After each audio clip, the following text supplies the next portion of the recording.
오늘 우리에게 주신 하나님의 말씀은 느헤미야 3장 1절에서 5절 말씀입니다.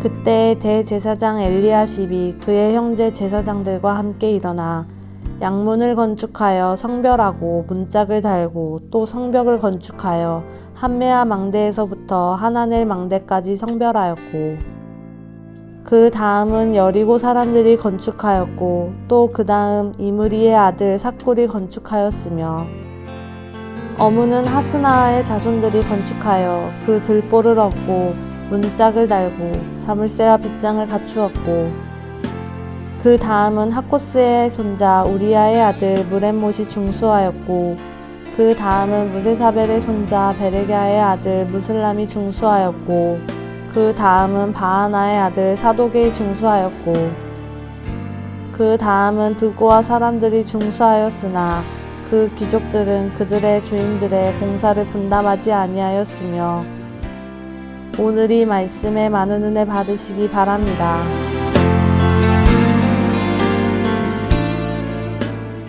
리더가 하는 일이 어떤 일이냐 하는 거를 느헤미야서의 지금 3장은 너무 잘 보여줍니다. 누구나 일하면서 살아갑니다. 일을 할 때 여러 유형으로 나눌 수 있는데 우리가 일할 때는 유능한 사람이냐 아니냐를 가지고 저희가 일을 합니다. 리더의 가장 유능함은 함께 일하는 것입니다. 여기 보면 느헤미야가 어떻게 함께 일했는지를 너무 잘 보여주고 있습니다. 이 5절에 보면 5절에 이런 단어가 있어요. 5절 한번 읽어볼까요? 그 다음은 드고아 사람들이 중수하였으나 그 귀족들은 그들의 주인들의 공사를 분담하지 아니하였으며 분담이란 말이 나옵니다. 쉬운 번역으로 읽으면 그 집안의 어떤 유력한 사람들, 그 집안의 리더들이라는 거죠.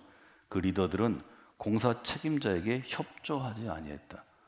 느헤미야는 다 어느 부분으로 어떤 집안이 다시 성벽을 고쳐라 이렇게 다 나눠줬다는 거죠. 협조하지 않은 사람도 물론 많았다는 거죠. 여기 협조하지 않은 사람의 이름을 쓰고요. 23절에 보면 이렇게 되어 있습니다. 느헤미야가 어떤 원칙으로 일을 나누었는가 그러면 느헤미야가 굉장히 합리적인 리더였던 것을 보게 됩니다. 23절 한번 읽어볼까요? 그 다음은 베냐민과 합숫이 자기 집 맞은편 부분을 중수하였고 어디를 고쳤어요? 내가 살고 있는 집 옆에 있는 성벽을 나눠줬다고요. 멀리 가서 일하게 한 게 아니에요. 느헤미야가 얼마나 똑똑한 사람인가 하면 성벽이라는 건 그림을 그릴 수가 없는데 여러분 앉아 계신데 성벽이 쭉 둘러차 있으면 성벽부터 집이 시작됩니다. 고대의 성들은 성벽하고 내 집이 떨어져 있는 게 아니에요. 그러니까 제일 합리적으로 일할 수 있는 건 집 앞에를 고치라고 느헤미야가 나눠준 것입니다. 물론 이걸 느헤미야가 했다고 저는 생각하지 않습니다. 느헤미야가 이런 유능한 사람을 데리고 가서 일을 나눠줬을 것입니다. 넌 이걸 좀 분배해라. 사람들에게 일일이 그림을 그려서 다 나눠줬을 것입니다. 설명했을 것입니다. 집 앞에 걸 고치라고 그러면 집에서 나가서 집에 있는 연장으로 일하고 집에 가서 밥 먹고 오고 집에 가서 자면 됩니다. 부담을 덜어줬다는 거죠. 느헤미야가 똑똑한 사람이죠. 그 일을 할 때 이 일이 어려운 건 월급을 주고 할 수 있는 일이 아니에요. 일당을 줄 수 있는 일이 아닙니다. 자기 시간 들여서 자기 연장 들고 자기가 밥 먹고 자기가 일해야 되는 거죠. 이 예루살렘 성벽을 할 때 하는 시간은 쉬운 53일입니다. 쉬운 3날밖에 안 걸립니다. 어떻게 수십 년 동안 하지 못한 일을 느헤미야가 딱 가서 2달 만에 그 일을 할 수 있었을까요? 치밀하게 계획했기 때문이고 혼자 일하는 게 아니고 모든 사람이 일하도록 모두가 일할 수는 없지만 한 사람이라도 일하도록 합리적으로 나누었고 했기 때문이라는 거죠. 28절에도 보면 그렇게 되어 있죠. 28절 내려오시면 마문 위로부터는 제사장들이 각각 자기 집과 마주대한 부분을 중수하였고 제사장에게도 일하게 시켰다는 건데요. 제사장도 예의 없이 일하는데 자기 집 맞은편을 일했다는 거죠. 교회도 마찬가지고 여러분의 사역도 이렇게 세워지는 것입니다. 모든 사람이 부담을 가지고 일하는 걸 원치 않습니다. 좀 적은 부담을 느끼면서 최선의 효율을 끌어내려면 느헤미야가 어떻게 할까? 이런 생각을 했다는 걸 여기 보여준다는 거죠. 가장 반복되는 단어 중에 하나가 뭐냐면 그 다음은입니다. 쭉 보시면 2절 처음 그 다음은 2절의 중간 또 그 다음은 쭉 내려가면 4절 처음 그 다음은 4절의 중간 그 다음은 4절의 후반 그 다음은 5절 그 다음은 제일 많이 반복되는 건 그 다음은입니다. 살아있는 교회가 되기 위해서는 예를 들면 제가 일하고 나면 그 다음은 어떤 장로님이 일하셔야 합니다. 어떤 장로님이 일하면 그 다음은 어떤 권사가 일해야 합니다. 어떤 권사가 일하면 그 다음은 어떤 집사가 일해야 합니다. 계속해서 바톤 터치가 이루어집니다. 이 교회는 살아있는 것입니다. 제일 중요한 것은 또 넥스트입니다. 그 다음은 누가 할 것인가? 여러분이 그 다음에 일어서는 사람이 돼야 합니다. 첫 번째 결단이고요. 그 다음을 준비하는 사람이 돼야 합니다. 그 다음을 준비하지 않는 자는 리더가 아닙니다. 그는 자기의 포지션과 권력을 가지고 자기 이익을 채우는 싹군일 뿐입니다. 모든 살아있는 조직체는, 오가니제이션은 그 다음에 세울 사람이 있어야 합니다. 여러분, 그 다음에 세울 어린 사람들, 젊은 사람들을 무시하지 마십시오. 우리 교회가 아무리 똑똑한 사람들이 세웠어도요, 지금 39년을 지나갔는데요, 저희 지금 자라는 아이들을 길러내지 않으면, 젊은 부부들을 세우지 않으면 우리 교회도 그 다음이 없는 교회가 됩니다. 제가 서 있는 동안 그렇게 하지 않기 위해서 저는 최선을 다할 것입니다. 우리 다음 젊은 세대도 최선을 다하도록 우리가 가르치고 훈련하고 하나님이 도우셔야 합니다. 여러분의 인생에 그 다음이 있는 인생이 되기를 주님의 이름으로 축원해 드립니다. 두 번째는 어떤 단어가 제일 많이 있나요? 건축하는 것이니까 건축하였고라는 단어가 제일 많이 있습니다. 여기 보면 3절에 보면 제사장들과 함께 일어나 양문을 건축하여 성별하고, 또 그 밑에 보면 문짝을 달고 성벽을 건축하여 성별하고, 2절에 보면 건축하였고 3절 건축하였고, 4절에 보면 어떤 단어가 있나요? 그 다음은 중수하였고입니다. 건축에 대한 이야기니까 그 다음은 계속 나오고요. 그 다음에 건축하였고, 근데 건축하였고는 성별하였고가 같이 싹을 이루어 나옵니다. 그 다음에 중수하였고라는 단어인데, 이 중수라는 말은 지금은 잘 쓰지 않는데 현대어 번역은 이 단어를 뭐라고 하냐면 보수했다 이렇게 씁니다. 여기 건축하여 성별했다는 것은 완전히 없어진 부분을 새로 만든 거고요.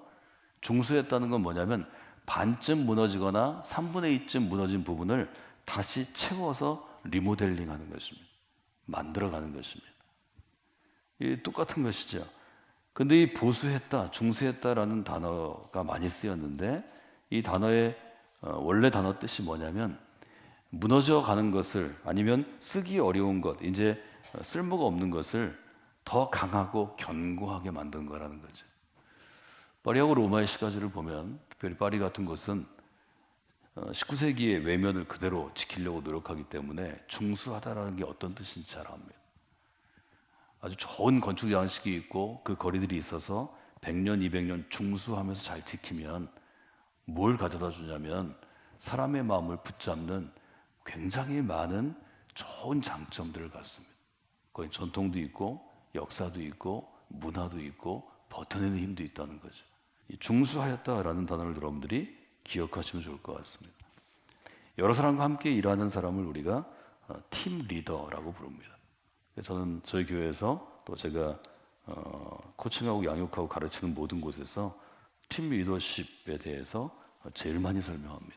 리더십의 필수 요소 중에 오각형 도표 다이어그램을 보시면 원팀이라는 항목이 있습니다. 팀을 이끄는 사람을 저희가 많이 길러내야 합니다. 한국 사람은 혼자는 뭐 시키는 일 할 수 있고 말도 잘하고 이 얘기 저 얘기 할 수 있는 사람 많이 있습니다. 문제는 팀을 맡기면 일하지 못하는 것입니다. 같은 팀원끼리 갈등 많이 만들고 싸우고, 이 좋은 사람이다 싶어서 리더에 갖다 놓으면 일을 잘 못하는 경우를 많이 봅니다. 어릴 때부터 팀으로 일하지 않기 때문입니다. 함께 일하는 것이 매우 중요합니다. 여기 보면 이미 3장 1절에 어떻게 되어 있죠? 그때 대제사장 엘리야십이 그의 형제 제사장들과 뭐라고 되어 있죠? 함께 일어나 되어 있습니다. 팀으로 일한다는 것은 함께 일어나는 것입니다. 그 점을 우리가 한번 돌아보면 좋을 것 같습니다. 교회를 세운 사람들의 특징들이 여러 가지 있지만 또 하나 여러분들이 주목해야 될 단어는 20절에 있는 단어입니다. 20절 한번 읽어볼까요? 그 다음은 섭베의 아들 바룩이 한 부분을 힘써 중수하여 성구비에서부터 대제사장 엘리야십의 진분에 이르렀고, 3장을 가지고 저희들이 여러 가지 얘기할 수 있는 부분들이 다양하기 때문에 오늘 마지막으로 여러분들이 기억할 것은 힘써 중수하여라는 단어입니다.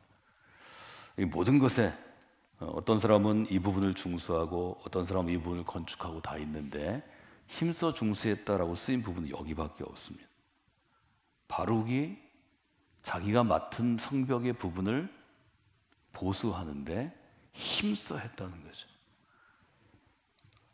여기 나와 있는 이 수많은 사람들 중에서 느헤미야가 평가하기에 힘써 한 사람은 딱 한 사람이었다는 거죠. 다른 사람은 할 만큼 했겠죠. 맡겨진 만큼, 내 부분만큼. 그런데 20절은 힘써 중수했다고 한 사람을 일부러 써놓은 것 같습니다. 그래서 저는 여러분에게 그렇게 질문하면 좋겠습니다. 여러분들이 대부분 하나님의 일을 여러분 직장에서 하실 수 있고 가정에서 하실 수 있고 다른 연합사역을 할 수 있지만 저희 한국의 특징은 교회 안에서 가장 많이 감당하죠. 내가 하나님을 하는 자세가 어떠한가? 그냥 중수, 내가 할 수 있는 만큼 하는가? 아니면 힘써 하는가? 힘써 하는 사람이 10사람 중에 퍼센티지로 볼 때 10사람 중에 한 사람이면 좋은 교회라고 얘기합니다. 저는 언제나 여러분에게 저희 교회는 10사람 중에 2사람이 됐으면 좋겠다. 아니, 할 수 있으면 3사람까지 하면 좋겠다. 이렇게 여러분에게 도전해 왔습니다. 여러분, 신앙생활을 하는 것도 우리 인생도 한 번 살다 가는 것입니다. 한 번 살다 갈 때 똑같이 신앙생활 하는 거라면, 똑같이 그리스도인으로 사는 거라면 전 여러분이 힘써 중수하여 이렇게 기록된 인생이 되시면 좋겠습니다. 여러분, 저희 교회 가운데 신앙생활 하실 때 힘써 신앙생활 하시는 분들이 되시면 좋겠습니다. 힘을 다해서라는 뜻이죠. 열심으로, 또 제가 잘 쓰는 표현으로 하면 생명을 다해서, 이것이 힘써 일하는 것입니다. 여기 보면 삭배의 아들 바룩이 한 부분을 맡았을 때 힘써 중수했다 이렇게 써 있습니다. 3장은 여러분들이 그런 관점에서 보시면 여러 가지 좋은 교훈들을 가져올 수 있는 부분입니다.